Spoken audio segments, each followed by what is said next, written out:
The Beard and the Bun, the Beard and the Bun, talking comics and having fun. The Beard and the Bun, the Beard and the Bun. I hope I mow you are number one. Welcome to the Beard and the Bun podcast, featuring me, the Beard, the other guys of the Bun, That's me. and we're here to talk to you about stuff. How's it going, San Francisco? I mean, probably not great, right? Fires are on their way. Ooh. Depending on when you listen to this, maybe. Great start. Hopefully our podcast will be lit more than San Francisco. But Anyway, so what have you been up to, Brian? Beard. I finished a novella I've been writing on and off for.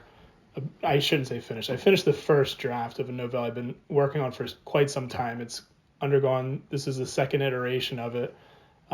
It's kind of one of those things where you get about 75% done and then come up with an idea that's way better than what you're already writing. So you have to redo it. That's cool, though. That's awesome. How many pages did it come out to? Currently, I think it's about 140, 138. Oh, man. When's the audiobook come out? Probably once phase 4 is completed. That's awesome. Very cool. So, But what I was thinking... Superheroes, right? Yes. Yep. It's a completely different world. It's not based off any Marvel, DC universe. Is there all a new lot of characters. diversity in the characters? There's women. Is that what you meant? Well, and different skin colors, too. Yes. Yes, we also have that. Curly hair and straight hair, short hair, long hair. Whoa. Cool. Yeah, accents. Oh, People wow. have accents. I love it. Actually, Foreign accents. it's the initiation of the story kind of takes place in the future after World War III. And one of the ways to create peace around the world is re-upping the idea of an Olympics, but it's with better technology. So you're not going to have the javelin, you're not going to have swimming.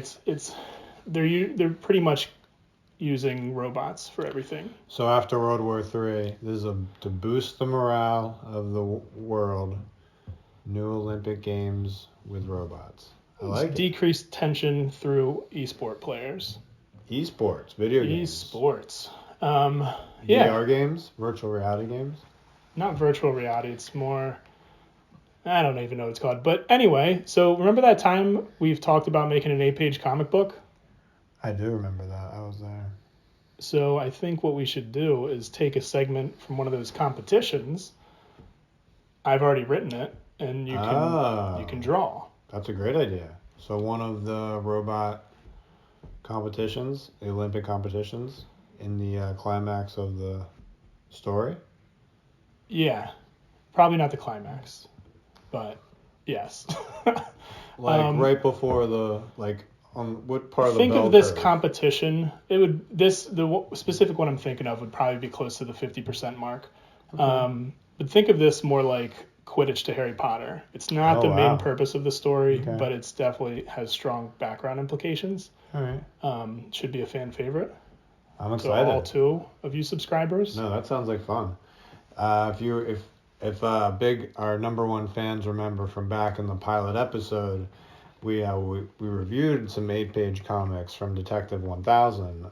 Batman. Batman. I mean, you guys know Batman. No big deal.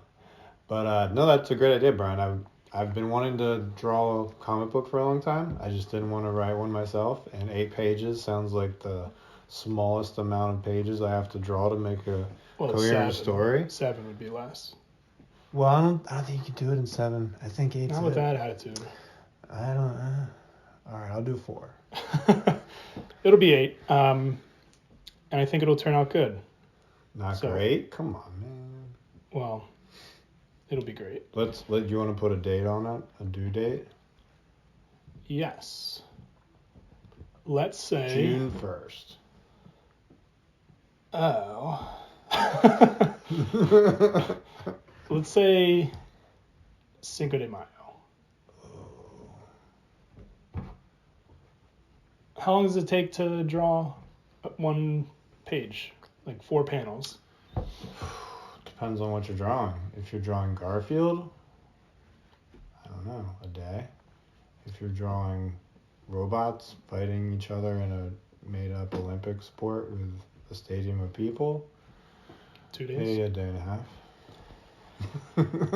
And are we talking coloring and inking or just pencil? I will ink it. I don't think I'm gonna color it. I think we're gonna go grayscale on this.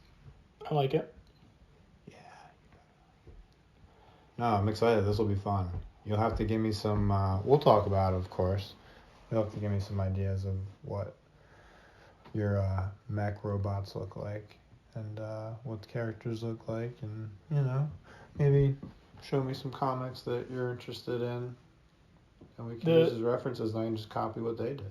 The robots. Is there a Mech Warrior book that you've been reading? Can I copy off of? No. The robots I was thinking of were pretty human. Like, I would say they look close to like the Halo people. Oh, but those are... they're not robots. Right. That's what those I are said, people Halo in people. Suits. So pretend that those are robots. Pretend, yes, that there's nobody inside of them. Got it. They're operating from an outside source, not unlike, I love when I start a sentence and then forget the name of what I was going to say. That book that was made into a movie where... Starship Troopers. Nope. Oh, God. Anyway, you guys know what I'm talking about. Minority Report.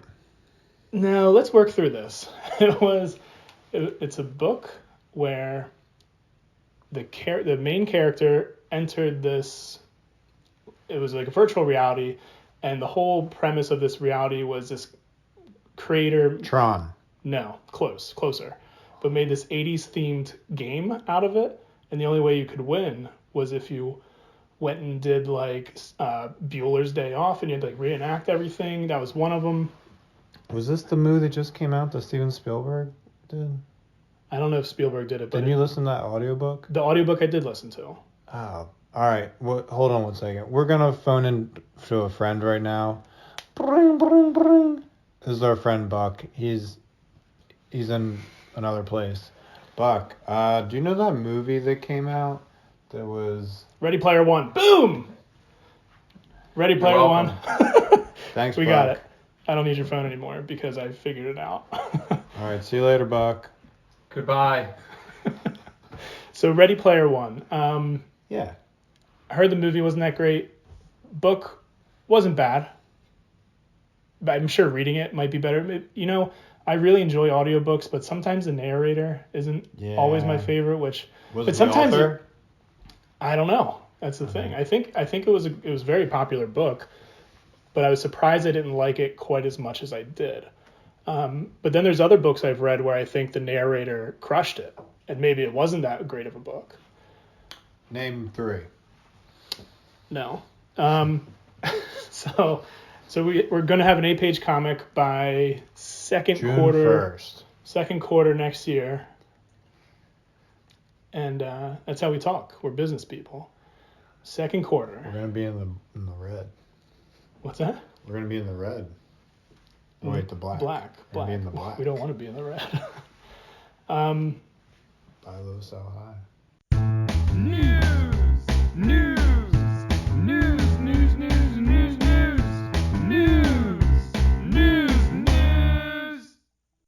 So, in other news, have you heard of Deadpool?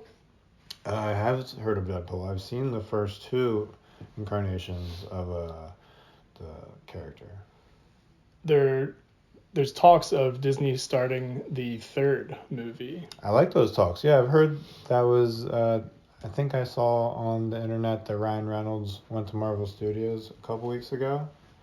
And I know said I want to be Green Lantern, except that wouldn't be Marvel Studios. I know that people were wondering whether it'd be an R or they'd have to be PG-13, and Disney's been like, yeah, we're cool with making our movies as a D, so don't even worry about it. So I'm excited to see where they'll go. I have a feeling that there's going to be a lot of crossover and there's going to be MCU characters in the 3rd movie. If it's Spider-Man, the world might explode. But considering it's an R movie, I don't think it would be a character like Spider-Man. But could be wrong. Maybe it'll be Hulk. What if it's Wolverine and Hulk and Deadpool in a movie?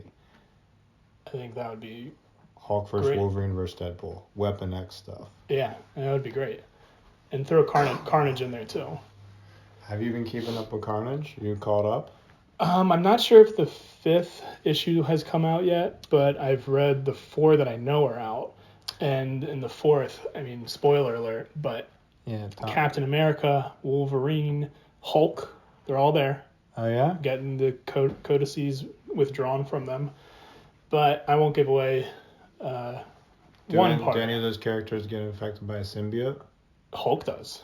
There's a Venom Hulk? There's a Carnage Hulk. Carnage Hulk? No, I'm sorry. The Carnage almost gets him, but then Venom leaves Eddie Brock because Eddie doesn't want to fight. So the symbiote leaves Eddie Brock and goes to Venom, and then it's Venom Hulk. Is this Bruce Banner Hulk? Yeah. Yep. Wow. That sounds awesome. It's getting crazy. It's such a good series. And that's the Carnage run by Donny Cates, and who's the Off the top of my head, I don't know. Okay, well, good people. But then there's an absolute Marvel Comics. There's also an issue of Hulk and Carnage on their own. They're having a bunch of separate issue. Yes. Is that Immortal Hulk? Is that what it I heard is? about? Immortal Hulk. I heard that's pretty awesome. Have not read a single lick of that. I'm excited to go to the comic store and get my Dawn of X. Yeah. I know only the first one's come out. Next is that Wednesday, the one the second one will come out? Is that the one that's set in the future? Like 1,000 years? No, so House of X and Powers of X was the series, and that's over. That was the reintroduction, or the introduction to the new not the new X-Men, but John Hickman's X-Men. Krakoa. Yeah, and that was when that ended. So this is Dawn of X, which follows the Summers family. So Scott Summers, Havoc, their dad, the Starjammers guy, Jean Grey, Wolverine's hanging out with them, and it's kind of like that X-Men crew, sort of like, the first one was cool. It was a lot of like family stuff, like Wolverine hanging out while they're making dinner, being all wacky. And Scott Summers' other brother is there. I forget his name. Was he not Hannibal, but there's Havoc. Havoc, yeah. But there's another one that I didn't hear of. Anyway, so it's sort of interesting to see where that'll go. And I know that there's a couple other X-Men books, but that's the one I'll probably follow or read. So earlier today, you had sent me a Doom, Dr. Doom audio. I didn't. Yeah, I thought you would just like that. That was just a fan made. So they took the origin of Doom. You ever hear that story? Yes. And they just got some friends together to do voice acting, to sort of show it not panel by panel, but maybe page by page, and do voice acting for the whole thing. I thought you'd like that because you talked about doing that before, but it wasn't anything like official. It was just like fan made. I'll definitely take a look at that. That would be cool if we knew any like producers or directors, somebody that has had thoughts of movies and stuff. Yeah, that's thought of making independent horror let's call films. your buddy. Let's give your buddy a call. Oh yeah? Yeah. What was his name again? Buck. Ryan? It was Buck. Yeah, Ryan. Ring, ring, ring, ring. Hello? Ryan Buck? Yes. Any thoughts on directing 8-page comic audiobook? Have you ever thought of directing audiobooks or using your voice for voice acting for audiobooks? Short answer is yes. What's the long answer? We don't have enough time on this podcast. Aren't they limited on time? We have 50 more minutes. Our Mega Drive is empty. I've had many dreams about making a movie/podcast. Whoa. How many of those dreams have you had pants on for? None. You know the answer to that. Don't act like you don't. This is an intimate phone call. Good thing we didn't FaceTime. So are you committing right now, Ryan Buck, to Cinco de Mayo, to directing an audiobook written by Brian for 2020 Cinco de Mayo? Illustrated by the Bun, Billy the Bun. And I'll take none of those illustrations into account and make my own ideas from my own storyboard. All right. Well, because you refuse to do anything more than 8 pages, which is garbage. Absolute garbage. It's fair. It's a fair opinion. So that's the long answer. We're breaking up. Oh, sorry. Goodbye. That was clear. All right. So, Goodbye. what do you think's on the horizon for DC? I mean, I just heard that the Green Lantern project got greenlit at HBO for That's DC. Got greenlited. I know that there was talks that DC Universe streaming thing was gonna be going bye-bye, and their stuff was gonna end up on HBO's app in the near future, the Warner Brothers app, which doesn't matter. I just want more Doom Patrol, and this Green Lantern stuff sounds awesome. So good for them. I think DC's future is single stories. Like I was telling my friend Buck Ryan earlier today, like single stories, like the continuity, the team building, the stuff. MCU is way better at that, and they've been doing it for a long time. DC's not going to catch up with that. I think they should just work on great stories, great movies. Maybe they don't connect. Maybe they get the same different people to play Joker every single time. Who cares? Just good quality stuff. Maybe even low budget. Maybe under $100 million movies. Now, the question everybody wants to know is if you have 5 seconds to cast the part, go. What part? Green Lantern. Which Green Lantern? You choose.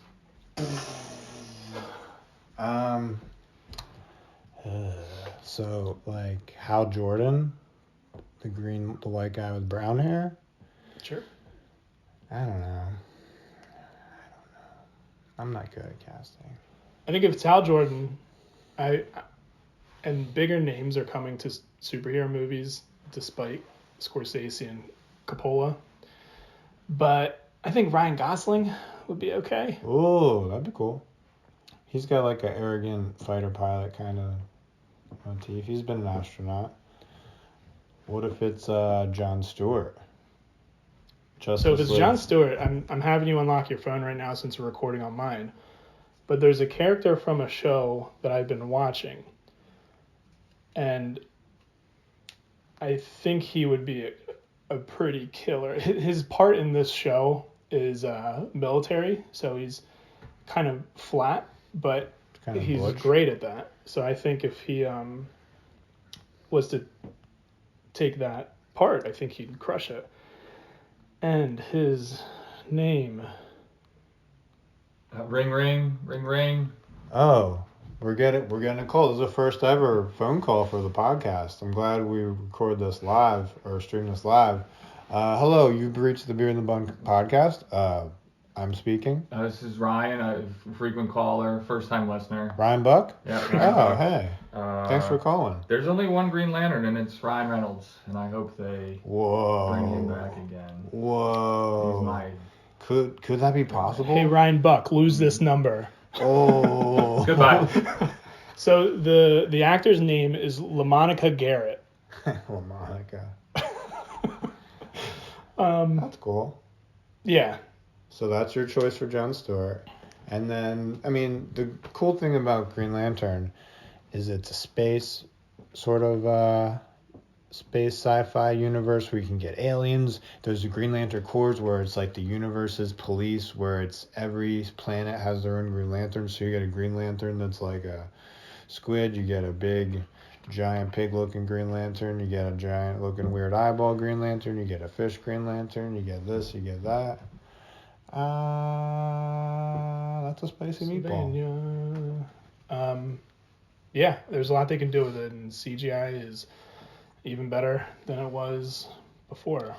Maybe DC's future isn't movies. Maybe it's just like they did good with their CW Arrowverse universe, Flash universe, and if this HBO TV stuff goes well, maybe they're just gonna do TV stuff and movies can. I was thinking about that. Thing of the past. I was thinking about that House of X series that you're reading by Hickman, and I thought something like that with a lot of characters might be great Game of Thrones style, where longer episodes, not constricted to like the 24, 48 minutes, maybe it's an hour on a streaming service, and there's like 7 to 12 episodes. What are your thoughts? I like that idea. I'm blanking because I feel like I just heard somebody say that they were trying to make a superhero show that was Game of Thrones-esque. And now I can't remember what it was. Almost like Not Inhumans, but something. what's the Amazon show? The Boys. Oh, okay. I didn't see that, but I heard that was awesome. Yeah, they follow like 4 to 6 characters, so they're jumping around quite a bit. It's not like the CW shows where it's the main character and then maybe one other person that episode that has a side issue going on. Yeah, Preacher was like that too. Speaking of The Boys with Garth Ennis and Steve Dillon, Preacher was like that too, where even like the villains and the side characters of the side characters got a lot of backstory and time. Yeah. Yeah, good quality television. When you don't have stuff like that's made on ABC or CBS, like a network show, you can sort of have a little more play with. Maybe they could do that format. with Fantastic Four, since you have theories that they're secretly casting currently. I think it's going to be a movie. I don't That would think it's make going to be a sense. show. But who knows?